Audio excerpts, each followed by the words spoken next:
In today's eMoney tip of the week, I want to talk to you about a Roth conversion coupled with a donor advised fund. As I record this video in October 2022, we're in the middle of a bear market.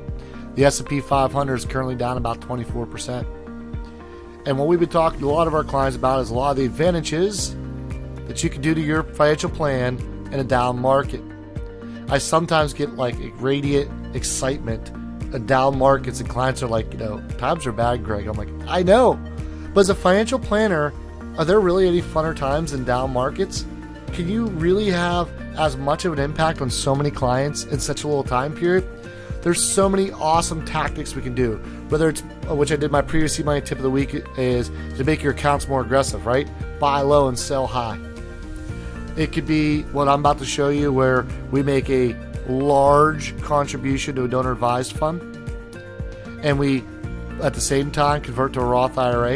And the theory behind this is you probably know, and you've read anything out there, we're going to contribute to a Roth IRA, pay the taxes at a lower amount because the IRA is smaller, and when it rebounds, grow tax-free and also impact the next generation at the tax-free level.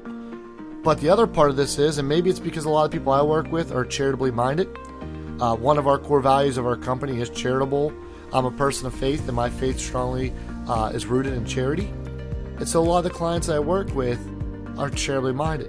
So I say, if you're going to be giving $10,000 a year or $20,000 a year to charity over the next 10 years, why not contribute that now? And why not, because we still have some appreciated stocks, use appreciated stocks to do that as opposed to paying the capital gains on it. Also, while we're taking some of the capital losses and some of the other things. So it's a really fun year for having a major impact on clients. Now, I'll tell you, we've pitched this to a lot of clients already this year. We've had quite a few, but a lot of them, it's just too hard of a concept or too much out of their comfort zone to do. But I think eMoney does an excellent job of showing this. There's other great softwares, other great ways to do this, but eMoney does a great job. So with that intro, this is going to be broken into two parts. I tried to do this, record this twice now in under 10 minutes. Couldn't do it. So we're going to do this, and it might even end up being 3 parts. So what? So let's get right into it. So we're going to go with Dawn and Betty Draper. We're here on the plans. You have to apologize. My internet's getting a little bit slow today. So once we come here on the plans, I'm going to create a new plan. You can do this inside of alternatives, whatever you want to do. For right now, we're going to call this Roth conversion with a donor advised fund. The other big reason why I love this right now too is because of tax law changes. A lot of our clients we work with, they're taking the standard deduction. They're making all these charitable contributions, have a bigger impact for those charities by getting some tax deductions. The government's not smart with our monies, but charities usually are. So we're going to come here, we're going to add new. So the first thing we're going to do is we're going to go down here, we're going to add a new investment. Now, this is really important to see, because everywhere else, Roths, qualified retirement, and taxable investments are in different places, especially if you go to like the purple here where it's a change, or the red where it's a delete. It's all in the same tab here. Why you might make it all the same, who knows? It's been that way for as long as I can remember. So we're going to go here to taxable. We're going to go down to a Roth IRA, and we're going to click add fact here. So we're going to call this, in this case, Dawn Roth placeholder. And I always like to put this as $1 because some of the things you put in here need $1 for them to work. A great example of this is an automobile, if you want to attach it to property casualty insurance. But for right now, we're just going to leave it at $1. And we're going to come down here. Now, I'm going to go by asset mix for both of these because we're going to be pushing things into it. Owner's going to be Dawn Draper, primary beneficiary. If this is a real client scenario, I'd go to beneficiaries and make sure all their beneficiaries, not just all my children, has their children's name, make sure it matches perfectly. So now we have this set up. We can either hit save or done. I'm going to hit done because it's going to save it and push us back to the main screen. So now we've created our Roth IRA. Now what we need to do is we need to create a transfer. So we're going to go here. We're going to add a fact, and we're going to call this Roth conversion. And we are going to do a full transfer value. In this case, you might want to do it for a partial. You might want to do this over the course of a couple years. But typically, if I'm doing a donor advised fund, I'm doing this a bear market. I'm trying to get them to rip the Band-Aid off. So we're going to use, I know it says 401k in here. Don't worry about that. Let's pretend this is an IRA. I just wanted to use a sample client. Typically, they're probably not going to have the ability to do an in-service rollover and do this. Maybe they do. I don't know. So let's look at this. So we're going to take his 401k and we're going to convert this to a Roth IRA. Now, When we go in here, we can see Don's Roth placeholders in here, but I just want to point this out because if you don't have this checked on, now look how it totally changes around. I can't pick that in here. So I'm going to make sure this is turned on. We put this placeholder here for a reason. So again, I'm going to go up and name this Roth conversion. And I'm going to pick his 401k. So we just got to scroll down and find his 401k. And then we're going to go and find the dollar placeholder here. So when is this going to start? We're going to do it this year. We're going to put duration 1 year. Really important in this case because this actually is the 401k that I've sent for the sample client, and there's continuing contributions. So we continue to convert this in other years. Just depends on how you have it set up, whether that's important or not. Make sure these are all correct here. Again, we hit save or done. I'm going to hit done. It's going to push us back to that main screen. So now that we got that, now we have to create the donor advised fund. So the donor advised fund is going to be important to make sure we have this correct. I see people get this wrong all the time.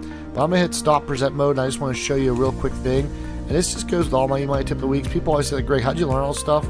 It's through this knowledge base of just going in here and then also just playing around with sample clients and figuring out how to do stuff.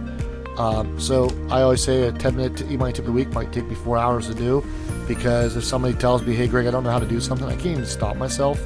I have to go and find out how to do this. But see how you just type in donor advised fund, you'll get a really quick PDF inside of here that will walk you through this. I've also covered this when I cover annuities.